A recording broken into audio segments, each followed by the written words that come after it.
Varicose veins తో బాధపడుతున్నారా? భారతదేశంలోనే బెస్ట్ ట్రీట్మెంట్ అందించే ఏకైక హాస్పిటల్ ఏవిస్. అసలు నేటివ్ ఎక్కడ మీది బాలు? అలాగే అమ్మ నాన్న అంతా మొత్తం మీ ఫ్యామిలీ బ్యాక్గ్రౌండ్ చెప్పండి. అసలు ఇప్పుడు ప్రజెంట్ కంటే డాడీ చనిపోయారు, మమ్మీ ఒక్కతే ఉంది. అంటే మేము మాది మహబూబ్నగర్ డిస్ట్రిక్ట్ వెన్నచెల్లో ఉంటాను. మేము 5 members మహబూబ్ నగర్ పక్కన వెన్నచేడు, గండీడి మండలం వెన్నచేడు, కోడంగల్ రేవంత్ రెడ్డి ఉన్నారు కదండి అటు సైడ్ అన్నట్లు. అయితే మా 5 members అన్నట్లు మా డాడీకి. మేము 5 members లో అన్నయ్య, అక్క, చిన్నక్క, మా చెల్లి, నేను. చిన్నక్క చనిపోయింది. ఎందుకు చనిపోయారు? ప్రెగ్నెంట్గా ఉంటే తను డెలివరీ కాక ఆ టైంలో అలా చనిపోయింది. ప్రాబ్లమ్ అయితే చనిపోయింది. డాడీ చనిపోయింది. ఇక అక్కకి పెళ్ళైంది, ఒక కొడుకు, ఆమె లైఫ్ ఆమె. ఇక చెల్లికి పెళ్ళైంది, 2 కొడుకులు, ఆమె లైఫ్. అన్నయ్య పెళ్ళి అయిపోయింది, 3 పాపలు, ఆయన లైఫ్. ఇంకా మమ్మీ ఒక్కటి ఉంది, మమ్మీని నేను చూసుకుంటూ ఉంటుంది. మమ్మీ నేనే చూసుకుంటాను. మా అక్క దగ్గర పెట్టాను మా మమ్మీకి. కావాల్సినవన్నీ నువ్వే ఇస్తావు. పోయినప్పుడు నెలకు 2 రోజులకి వెళ్ళినప్పుడు డబ్బులు తనకి ఏం కావాలో అన్ని ఇప్పించేసి ఒక 2 days వారం రోజులు మమ్మీ దగ్గర ఉండేసి వస్తాను. నాకు అందుకే. మమ్మీ ఎక్కడ ఉంటారు? ఊర్లో ఉంటారు. సిటీ తీసుకొద్దామంటే మమ్మీ సిటీలో ఉండలేదు, ఇష్టం ఉండదు. ఈ విషయంలో ఉప్పల్ బాలు నాకు చాలా ఇష్టం అక్క. అంతులేని కథ సినిమాలో జయప్రద లాగా మొత్తం ఫ్యామిలీ అందరికీ ఆయనే చూసుకుంటాడు.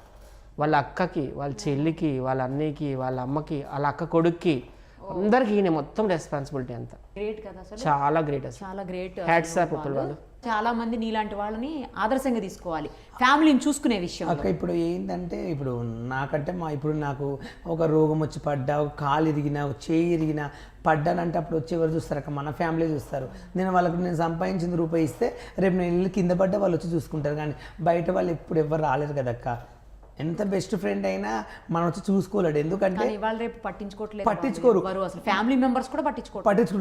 అట్లా కూడా ఉన్నారు కొందరు. కానీ మా ఇంట్లో అలా కాదు. అంటే కొంతమంది ఫ్యామిలీ కూడా పట్టించుకోరు, కొంతమంది సైకో విజయంగా ఉంటారు, కొందరు ఇంకా నీకులాగా హెల్ప్ చేసే వాళ్ళు లేరు అంటున్నారు. నాకేంటంటే నేను ఏమనుకుంటానో, నా లైఫ్లో నేను ఎంత సంపాదించినా నాకు వచ్చే 10 రూపాయల మా ఫ్యామిలీ తినాలని కోరుకుంటా. ఎందుకంటే వాళ్ళు నేను లేకుంటే వాళ్ళు ఏమైపోయే వాళ్ళో తెలియదు. ఇంకా నా వల్ల బాలు లేకపోతే ఇంకా his family is nothing without Balu. మొన్న ఏమైందంటే మాకు అదే యూట్యూబ్ బిగ్ బాస్ అని చెప్పాను కదక్క, అది ఓన్లీ 4 days ఉంది షూటింగ్. ఈయనేమో ఒక ఈవెంట్కి వెళ్ళాడు, బతుకమ్మ ఈవెంట్కి. డ్యాన్స్ చేశాడు ఒక పాటకి, క్లాసికల్ డ్యాన్స్. స్లిప్ అయి పడిపోయినాడు, కాలు బెనికింది. నాకు చాలా టెన్షన్ వచ్చింది. షోలో మరి ఉంటాడో బాలు లేకపోతే అసలు మేము షో చేయలేము, ఆయనే హెడ్ షోకి అనుకున్నాం. 2 daysలో నాకు అన్నాడు, సత్య డోంట్ వరీ, 2 daysలో నేను రికవర్ అయిపోతాను. అలా అయిపోయినాడు. షాక్ అయ్యాను. ఏదనుకుంటే సాధిస్తాడనమాట. విల్లింగ్ పవర్ ఎక్కువ. అది కూడా కానీ మామూలు ఇంగ్లీష్ మెడిసిన్ కాదు, కాల్ రాసి తెలుగు మెడిసిన్. నాకు పట్టేశారు ఇక్కడ. ఇప్పుడు ఉందా ఆల్రెడీ? ఉంది. ఎన్ని రోజులు అయింది దెబ్బ తాకి? ఇప్పటికి 5 days అవుతుంది. 7 days ఉంచుకోమన్నారు. తీసేయచ్చు అంటే అదే పోతుంది, నార్మల్ అయిపోతుంది. పిఎనికి రాదు, అదే ఊసిపోతుంది. తనకి ఏవి హెల్త్ ఇష్యూస్ వచ్చినా తెలుగు మెడిసిన్ ఫాలో అవుతాడు. అస్సలు హాస్పిటల్కి వెళ్ళాడు. సాంప్రదాయ పద్ధతుల్లో మెడిసిన్స్, ఆయుర్వేద. నేను ఇన్ని రోజులక ఎప్పుడు హాస్పిటల్కి ఎప్పుడు వెళ్ళింది లేదు, చూదిపించుకున్నది లేదు. చూదిపించుకున్నా కానీ ఇట్లా గోళీలు బెడ్ మీద వండుకుని హాస్పిటల్ 3 days 4 days నా జీవితంలో ఉండలేదు. జ్వరం వచ్చిందంటే సాయంత్రం వరకు వెళ్తాను, చూదిపించుకుంటాను, ఒక టాబ్లెట్ మింగుతా, పండుకుంటా, పొద్దుగా లేసి మళ్ళీ తిరుగుతా. కానీ మళ్ళీ స్ట్రాంగ్ బాడీ. ఇప్పుడు మీ ఫ్యామిలీలో అందరూ సెటిల్ అయ్యారు, అక్క వాళ్ళు సెటిల్ అయ్యారు, బ్రదర్ సెటిల్ అయ్యారు, అందరూ మంచిగా ఉన్నారు కదా. మరి మీకు కూడా మ్యారేజ్ చేసుకోవాలి, మంచిగా సెటిల్ అవ్వాలి, అట్లా ఏమన్నా ఉందా? మ్యారేజ్ చేసుకోరు అసలు? నిజంగా చెప్పాలి అంటే అక్క, మా ఇంట్లో వాళ్ళంటే ఇంకెవరు సెటిల్ కాలేదక్క. మా అక్కకు భర్త చనిపోయాడు, ఆమె రోజు కూలికి వెళ్తుంది, ఇబ్బందిగా ఉంది. బాబుని చదివించాలి, భర్త లేడు ఆమెకు. ఆమెని ఇంకా ఎవరు చూసుకోవాలి ఇప్పుడు? అదొక ప్రాబ్లం. మా అమ్మ ఉంది, మా అమ్మని కూడా నేను చూసుకోవాలి, నా బాధ్యత. మా అన్నయ్యకి 3 పాపలు, అన్నయ్య ఆటో నడిపిస్తున్నాడు, ఆయన ఖర్చు వెళ్ళట్లేదు. ఇప్పుడు నేను పెళ్లి చేసుకున్నాను అనుకో, మళ్ళీ మా వైఫ్ వచ్చిందనుకో, వాళ్ళ దగ్గర ఉండనియేది పెట్టనియేది, మళ్ళీ ఒక టార్చరు. హైదరాబాద్లో ఉండి రూపాయి వాళ్ళకి పంపించాలన్నా, 10 రూపాయలు వాళ్ళకి ఇవ్వాలన్నా ఇప్పించలేదు. అట్లా ఉంటారా? అందరూ కూడా వాళ్ళు ఉండరు కదా. నా ఫీలింగ్ లా ఇక కొంచెం వాళ్ళు కొంచెం మంచి మా వాళ్ళు ఒక సెట్ అయితే అప్పుడు నేను అక్కడికి వెళ్ళకుండా నాకు పెళ్ళైన అంటే అప్పుడు నా మైండ్ నాకు వేరే ఆలోచన వస్తుంది కదా మేడం. అట్లా ఒక మైండ్లో పెట్టుకుని పెళ్లి కోసం కొంచెం ఆలోచిస్తున్నాను. ఇంకోటి అంటే పెళ్ళి చేసుకోవాలని ఉంది, కానీ నా లైఫ్ చేసుకోవాలని అని ఉంది. నా లైఫ్లో నాకు పెళ్ళి చేసుకోలేదు. నాకు ఒక క్వాలిటీ వచ్చిన రోజు చేసుకుంటా, లేదంటే చేసుకోలేను. ఇంతే ఇంత ఉండిపోతాను. అంటే ఓపెన్గా చెప్తాను ఏదైనా. మనం ఏదైనా చెప్పాలంటే ధైర్యంగా చెప్పాలి. నీకు ఛానల్ ఉంది కదా? ఉంది. ఎంత వస్తుంది అమౌంట్ ఛానల్కి? ఇప్పుడు ప్రజెంట్ కంటే డబ్బులు రావట్లేదు అక్క. నాకు ఎంతమంది 50,000 మంది వచ్చారు. Uppal Balu official YouTube channel ఉంది, చూపిస్తాను, ఉంది. కానీ 50,000 మంది వచ్చారు. ఏమి ఇస్తారు డబ్బులు? ఏం రావట్లేదు. జనాలు ఎక్కువ మంది ఇంకా అంటే సరైన ఎడిటర్ని పెట్టుకోలేదు.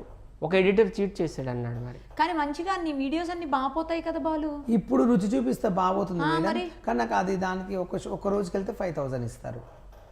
ఓహో, మీరు చేసేసి వచ్చేయడమేనా? అది మీకు సంబంధం, మీ ఛానల్ కాదు అంటే సార్ మెయింటైన్ చేస్తారు. ఓన్ గా కూడా ఉంది కదా యూట్యూబ్ ఛానల్ ఉంది. కానీ అది ఉప్పల్ బాలు అఫీషియల్ ఉండేది అది బాగా వేలేది. వేరే వాళ్ళు హ్యాక్ చేసి మోసం చేశారు నన్ను. నా వీడియోలు నాకు చదువు రాక ఒక మైనస్. నాకు ఏంటంటే చదువు వచ్చింటే ఉండే నా వీడియోలు నా దాంట్లో. ఇప్పుడు ఒక కెమెరామెన్ వస్తాడు, నా వీడియోస్ నా దాంట్లో పెట్టంటే ఆయన దాంట్లో పెట్టుకుంటుండు, తర్వాత నా దాంట్లో పెడుతుండు. ఎవరు చూస్తారు? ఫస్ట్ అందులో చూసేస్తారు కదా. అలా మోసం చేస్తారు అందరూ. అలానే ఇంకా నాకు యూట్యూబ్ మీద విరక్తి పెట్టుకొచ్చి ఒక సారు, తెలిసిన సార్ ఉంటాడు, ఆయన రుచి చూపిస్తాను ఛానల్ పెట్టాడు. నేను చేసి వస్తే 5,000 ఇస్తాడు. మొత్తం ఆయనకి ఎంత వచ్చినా ఆయన తీసుకుంటాడు.